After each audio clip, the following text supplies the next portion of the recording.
Subscribe कीजिए B आर creative channel को और बेल आइकन को दबाइए लेटेस्ट वीडियो सबसे पहले देखने के लिए।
सबके पानी पानी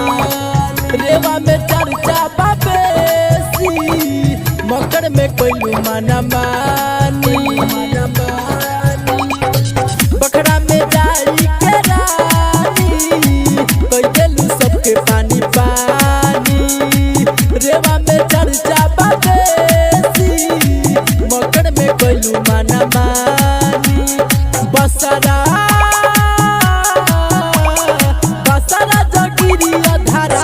मुजफ्फरपुरा का कर जालू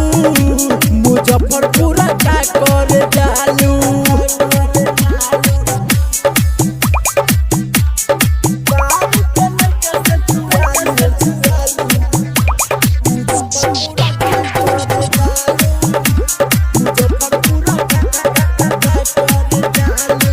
करजाया मोतीपुरा मरवन आपसे में दिहलू लड़ाई हाजीपुरा लालगंज में तोहरो होला नु खूबे बड़ाई करजाया मोतीपुरा मरवन आपसे में दिहलू लड़ाई हाजीपुरा लालगंज में तोहरो होला नु खूबे बड़ाई अरे हरदी मलंग चौक भेटालू मुजफ्फरपुरा का कर जालू मुजफ्फरपुरा का कर जालू।